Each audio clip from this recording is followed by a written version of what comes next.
It would be really easy to just open up a program and just start trying to make it work. And while that has elements of benefits to it, just playing with it and just seeing what you can do, the problems that arise with that is that you can work in a way that, one, is not very effective, two, isn't very efficient, and three, may actually hamper your learning in the future. I know because I've done that. I've done that in so many different programs, and 2 to 3 years down the line, I've realized I've wasted so much time because of my lack of understanding of the basics. I preface this part because this is going to be a lot of me talking with a little bit of illustration, but in my opinion, and I think it's a pretty solid opinion, understanding what I'm about to tell you can really help you in the future, because you may come across some kind of footage that you don't really understand why it is how it is, or why it isn't how your footage that you use normally is. I will explain that. Now, what we need to first understand with regards to video footage is that it's not the same everywhere, and that is when frame rates of video is affected because of where you are. You may or you may not know of the term PAL or NTSC. Now, I'm not going to overcomplicate this. I'm not going to go into the scientific reasons behind it, but I am going to explain it to a level that helps our understanding and will help you in your knowledge for when you are editing, whether it be from footage that you have, footage that you've created, or footage that has been supplied to you. Now, PAL and NTSC. If you're in the US, Canada, certain parts of South America, over here in Burma, I think that is, Japan, I think that's Indonesia. I'm not really massive on my geography. But as you can see from this graphic, NTSC is the green on this world map. CCAM or PAL and PAL or CCAM is the blue or purple, lilac, indigo, this color. Now, I've got to be honest, before I started making this course, I'd never heard of CCAM.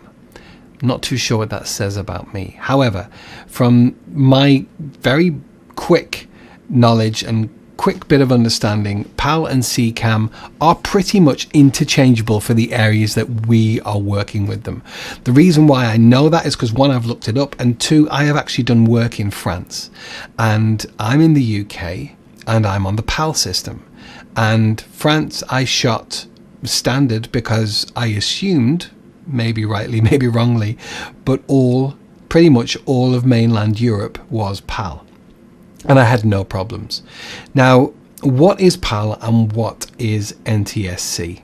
In short, this is because of the electrical systems in these countries. Now, why would electrical systems affect video? Well, first off, it doesn't affect the actual camera in as much as the power going to the camera, because pretty much every camera that most people use is battery. So what does it actually affect with regards to the power? Well, I know for certain that the UK mains electricity is 240 volts. The US and in fact, all of the green areas are 110 volts. I'm sure it's 110 volts. Either way, the reason why that affects is because of what it does with lighting. Now, what you get with PAL is a 50 hertz flicker. So when you're looking at a light, any light that you have on around you right now, don't necessarily take into consideration your monitor, although your monitor kind of does or is affected by this as well. But look around at any light you have turned on right now. That will have a flicker rate. Your phone will have a flicker rate, your monitor will have a flicker rate, but the lighting flicker rate is important. because in PAL countries, the lighting will flicker at 50 hertz, which means it turns on and off, which is unseen to the naked eye, but it will flicker at 50 hertz. In NTSC countries, this flicker is different because of the 110 volts in the mains electricity. This flickers at 60 hertz.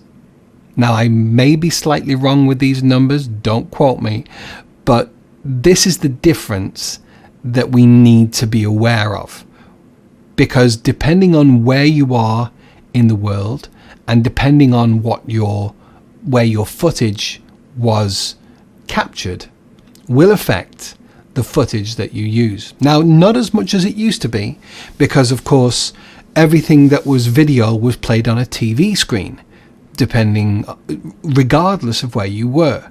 It would be on a TV screen or a projector if it was a big cinema.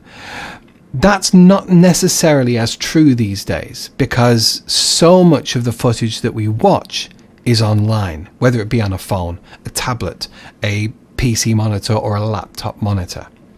However, even though those screens are flickering at different hertz, some gaming monitors will have a refresh rate of 144 hertz or 256 hertz, and that's great for gaming. But that doesn't really matter with regards to the output, because the big thing is where the footage was captured. How do I explain this a little bit further? I apologies if this seems not important, but it really is, and I will make it clear why it's important very soon. But let's just get our understanding just a little bit more. NTSC versus PAL. Now, this to us isn't really important, the video bandwidth. Funnily enough, the audio carrier isn't really that important. The lines over the field isn't massively important, but this affects this next number, and that is the frames per second of your footage. Now, PAL, as you can see here, is 25 frames a second. NTSC is 29.97 frames per second. I actually got this off a quick Google search, which came up on a video converter's website. I've never used this converter, but this actually highlights where we're at with this, because so many people need to convert their footage. We don't, you won't need to, I promise you, don't worry. But some people will do, depending on what they're doing in the footage. I have never had to, you should never need to. But this really speaks to the importance of understanding PAL versus NTSC. So your frames per second for NTSC is 29.97. PAL is 25. Now that can differ these days. There was a recent Will Smith film that was actually shown in 60 frames a second. The thing is, the quicker the frames per second, the more you see, the more the refresh rate of that. It was a bit of a flop, the 60 frames per second film, purely because there wasn't that much motion blur. If you look at your hand now right in front of you and give it a quick wave, put it in front of your screen and wave your hand in front of you, you will actually see that there's loads of blur there. Depending on the speed that you do it, yeah, you can make out your fingers, but there are actually, the space between your fingers becomes muddy, becomes blurred. We want motion blur to make things look realistic. The more frames per second, the more images in that second, the less blur we will get. Why is this important? Well, if we go back to our project here are our videos, and let's just double click what we've already put in. Now we can see our clips here, but we can't really see any information. That's when we come down to here and get ready, because we're going to make some changes again to our workspace. As I said before, this is an organic thing that changes with you as you go through. I have actually just seen something that has happened here when I've double clicked, and we are going to address that in the next chapter. Yeah, let's not get ahead of ourselves. So here's the footage that we've already imported. This is the pizza oven. Down the bottom left here, you can switch. You can switch between your list view and what it defaults at, which is the icon view. This is the freeform view. I don't use it. It was a new addition for Premiere Pro a couple of years ago, and I don't know one editor that uses it. It's useful for some people. It causes more problems than it's worth, in my opinion. By the way, here we have an adjustable slider, so we can actually, while we're in the icon or thumbnail view, I call it the thumbnail view, you can actually size up these. See how we're in here? And if you want to see more space here, this is a big tip.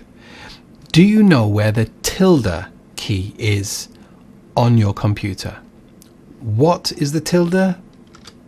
This is tilde.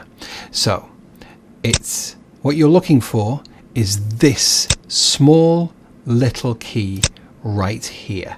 Not this, this. Now, obviously on a PC, it's normally just to the left of the number 1. Depending on whether you have an actual manufacturer's keyboard or a keyboard that you've bought from a third party, can differentiate as to where it is on your keyboard. If we have a quick look here, it looks like it possibly is there for some Mac keyboards. I'm not too sure if it will also possibly need a signifier. A modifier, even like a control or an alt or a shift key. I don't think you will. So that's what we're looking for. We're looking for the tilde key. So it's that little squiggle there. If we look here, it's the little squiggle. That's a technical term again, the squiggle. I really am spoiling you with these technical terms, but that's the little tilde key that we're looking for, that little symbol. On mine, it's just to the left of 1. The tilde key is something that I have only discovered the use of in Adobe in the last 2 years, and it's really helped my workflow. Because especially if you have smaller screens, this is brilliant. If you place your mouse wherever you want to see more of, let's see here, as you can see, we're scrolling all the way down. Here's all our footage. And yes, we have made it big, but we can't see it all. Wherever you have your mouse placed, if you press the tilde key, it maximizes that screen, that window. You see how everything else has gone? It's still there. Press tilde again and we're back. So sometimes that can really help when you want to work out your footage, move it around a little bit, get your head around it. It really also really helps in the effects controls, and I will show you that. And that is something that really frustrated me for years, and I would have to make my space so much bigger to be able to get into the effects controls, and it would ruin my life. Not quite, but you understand what I mean. If we haven't touched on this before, and I don't think we have, you see how I've just moved that over? I've totally ruined my workspace. But remember, we saved our workspace. If you ever do something, if you accidentally close a panel and where's that gone? If you come up to the editing workspace that you're at, the workspace rather, not the editing, and right click it, remember, we were able to save changes to this workspace, but we're also able to reset to saved layout. If we click that, we're back to where we were. Breath of fresh air. Now, what was I saying? Yes, I was talking about the footage. So we've made this really, really big, and that's in the icon view. However, sometimes it's much, much easier. If you're not looking to scrub, we will cover over this. This is a brilliant thing in Premiere Pro. But if we're not looking to scrub through this footage, and we want to see more details about this footage, you click the list view. And all of a sudden, we're given the video title. If you've got images in here, if you've got other types of media, music, there's your name. And what I always do, because sometimes it's in a different order, down the bottom here, when I see it next time, I will show you. You can just literally click on here and you can actually sort it by name, which is always handy. So what do we have here now? We have the name of the footage. We have the frame rate. This is 100 frames per second. I'm going to circle back to this because I think you've gone through too much with regards to NTSC and PAL for now, but bear with me, I'm going to come back to this. When you mouse over, it will give you limited information. That tells me that it's 1920 by 1080, which means that's HD, and the clip is 9 minutes and 61 microseconds long. Sorry, 9 seconds and 61 microseconds long, and it's 100p, which means it was shot at 100 bits. Bits aren't really important right now, and we will touch on them in a little while, but it's the frame rate that really is the bit we're looking for today. But if we look at the bottom here, we can actually scroll along because there's other information. Hold on, do we need to scroll along? How do we see it all together? All of it on the screen at the one time. How do we do that? What key do we need? That's right, the tilde key. That thing right there. So if we have our mouse, if I'm just over here and I hit the tilde, that's not the right window. That's the program monitor. We haven't covered that yet. So press tilde, come back, and we want to look at all of this. So we leave our mouse in here and hit tilde. And all of a sudden we have all the information in front of us. Now what I want to do is I want to change all of this. Again, we're setting ourselves up for success, for efficiency, for everything that we need right in front of us. What you're going to do now, again, you won't have to do again, but sadly, this can't be done for you. So, depending on whether you're on a Mac or a PC, I'm pretty sure you're aware of the fact that you can, in here, if you view under details, you have these details here. Very similar to what we have here. Now, if you right click anywhere here, you can select other things you want to see or things that you don't want to see. If you're not familiar with that, this might be a little life hack for you. If you don't necessarily want the date, I always want the date, so I'm going to leave that in. This doesn't always cover everything with folders because obviously size and length depends on the file inside. So if we go in and we look at these and we go to details, we've now got size, that's the file size. The type, we're in MP4. My default video player is a VLC. I can highly recommend that. If you don't have it, download VLC. It's freeware, it's brilliant, and it plays 99% of all video styles without the need of codecs or anything. If you don't know what I'm talking about with regards to codecs, you've been very, very lucky. You will. So VLC is brilliant whenever you just need to quickly look at a piece of video or you want to check any renders out. So what else can we actually have here? If we go to more, there is so much else we can include in these details if we want. You understand what I'm saying here?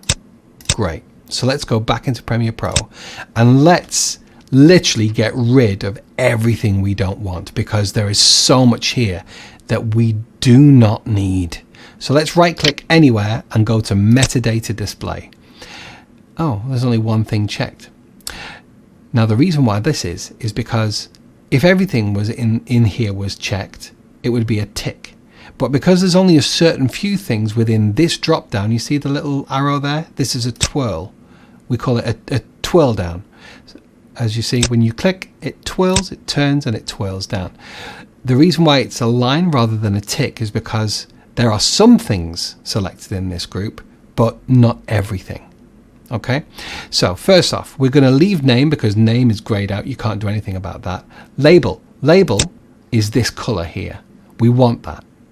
I don't use it that much, but I like to have it. Frame rate, absolutely, we definitely need that. Media start, don't need that. Media end, don't need that. Media duration, it's good to have in.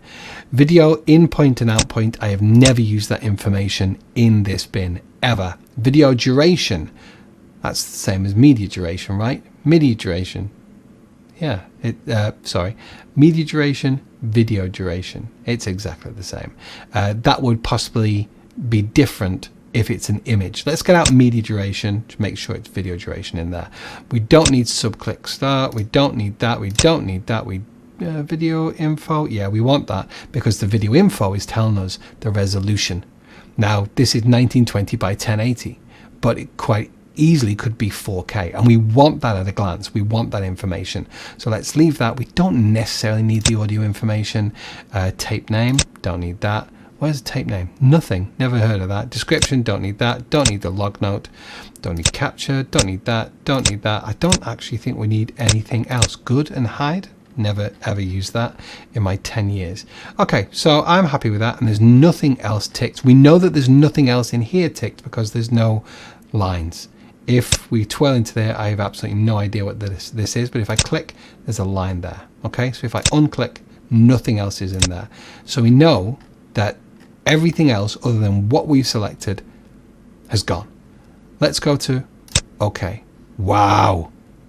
This is all the information we need. In fact, let's go right click, metadata display, and save settings. And let's call this video info.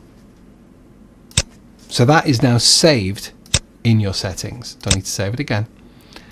Once again, if you're syncing your settings with here, sync now, it will save that setting as well. So you don't need to do this again.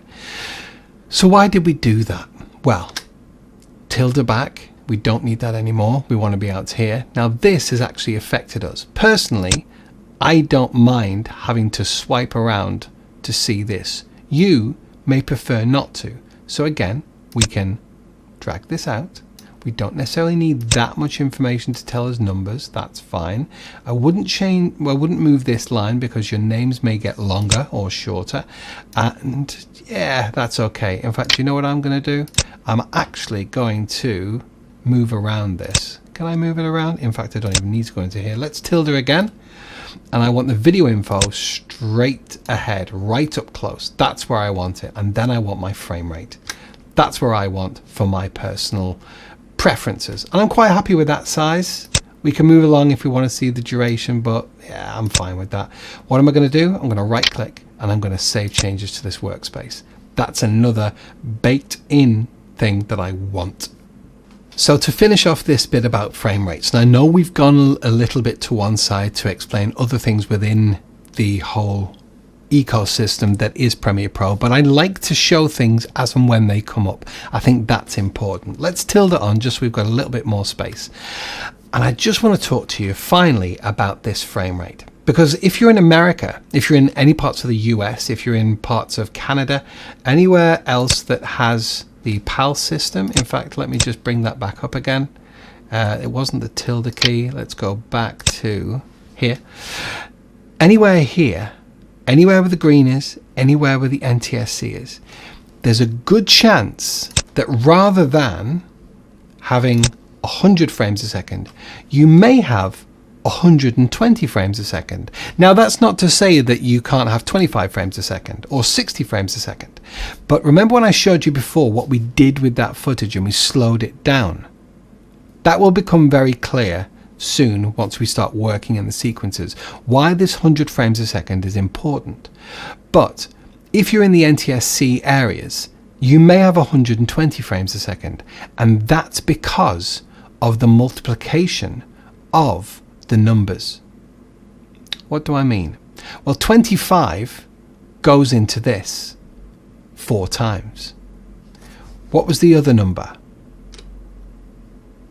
29.97. It's also known as 30 drop frame. That's what it was known as in the industry, because I can see here FPS went from 30 to 29.97. The reason why it's drop frame is because it drops 3 frames every second, so every minute it dropped a full frame. That's just to explain that. You don't even need to understand that. It's just literally the reason why. So if we take 25 and multiply it by 4, like what I just said, let's get a calculator.